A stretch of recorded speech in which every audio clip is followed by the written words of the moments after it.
Plan के मुताबिक लक्ष्मण सिंह देवरी ने एक रात जाकर कल्याण बिष्ट की सबसे प्यारी भैंस के पैर में कील ठोक दी। योजना अनुसार दूसरी सुबह वह कल्याण बिष्ट के घर गया और बोला, मुझे कुछ दिन के लिए तुम्हारी भैंस चाहिए। बिष्ट भी इसके लिए तैयार हो गया। होता भी क्यों नहीं, खुद उसका जीजा उससे भैंस मांग रहा था। जब बिष्ट और देवरी भैंस के पास पहुंचे तो देवरी ने भैंस के पैर में देखकर बोला, अरे जरा देखो, भैंस के पैर में कुछ लगा हुआ है।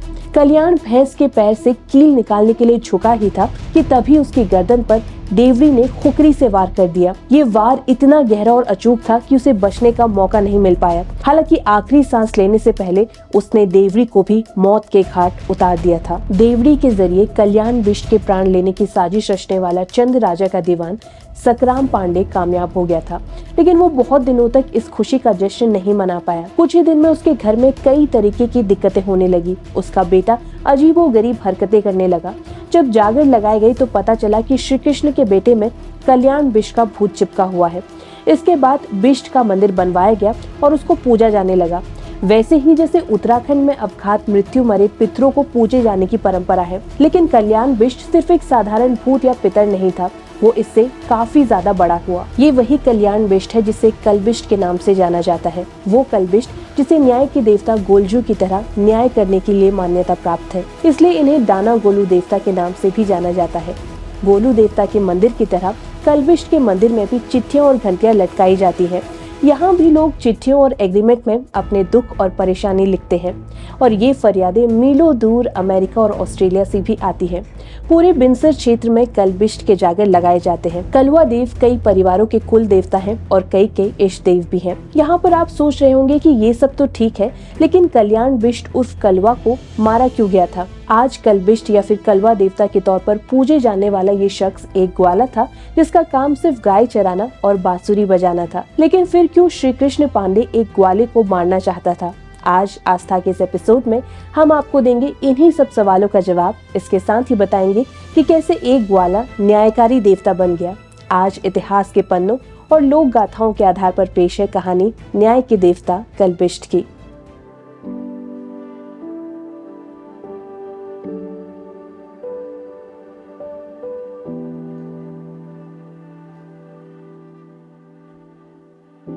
यूं तो उत्तराखंड में देवी देवताओं को कई रूपों में पूजा जाता है, लेकिन कुमाऊं के गैराड में कलबिष्ट के धड़ की पूजा की जाती है।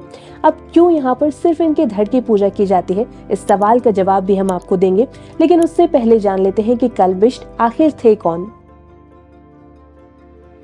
कलबिष्ट कौन थे? इस सवाल का जवाब इतिहास की किताबों में मिलता है, लेकिन ये कोई ऐतिहासिक पुरुष थे या नहीं, इसका सटीक जवाब कहीं पर नहीं मिलता। ऐतिहासिक दृष्टि से देखें तो इनका कनेक्शन कत्यूरी वंश से जोड़ा जाता है।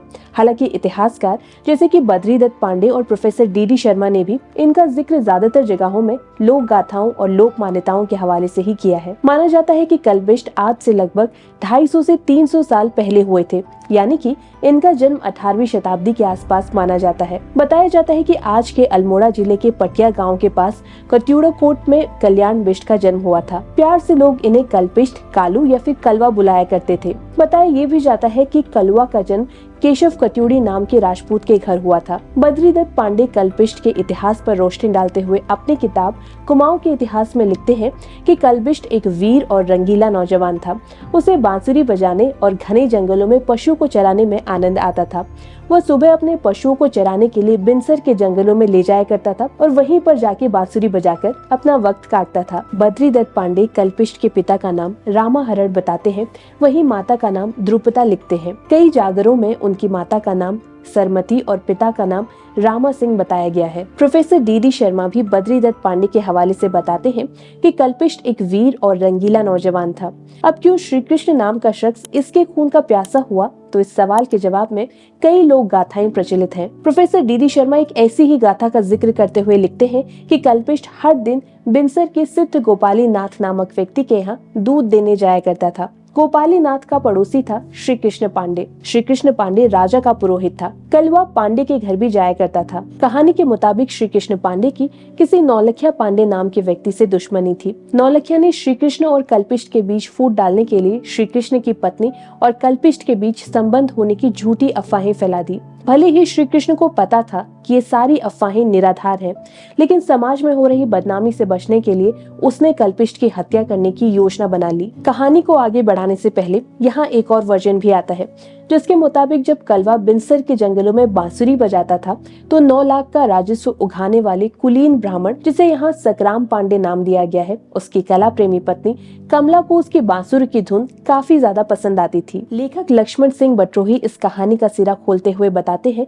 कि 9 लाख के राजस्व के मालिक को भला ही कैसे मंजूर हो सकता था कि उसकी पत्नी वैभव का तिरस्कार कर किसी ग्वाले की बांसुरी की तरफ आकर्षित हो। आगे की कहानी को लेकर प्रोफेसर डी शर्मा बताते हैं कि श्री कृष्ण क्योंकि राजा का पुरोहित था तो उसने कल्पिष्ट को चरित्रहीनता के दोष में मरवाने का आग्रह किया, लेकिन कल्पिष्ट को मारना इतना आसान नहीं था। प्रोफेसर डी शर्मा लिखते हैं कि कल्पिष्ट के साहस की इतनी चर्चा थी कि उसके सामने खड़े होने की हिम्मत किसी में नहीं थी, और ये बात राजा भी जानता था।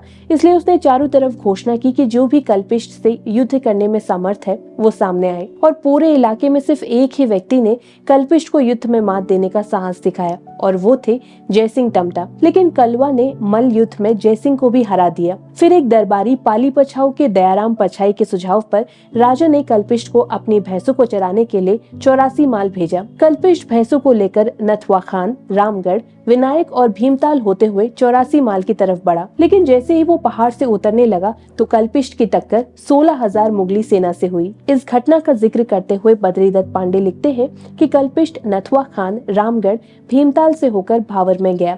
वहाँ 1600 मुगली सेना से उसकी मुलाकात हुई। उसके नेता सूरम वे भागू पठान थे। कुमावनी ठकुरी, श्री गजुम्बा ढींगा तथा भागा कर्मी भी उन पठानों से मिल गए। सबने मिलकर चाल से कल्पिष्ट को मारने की सोची।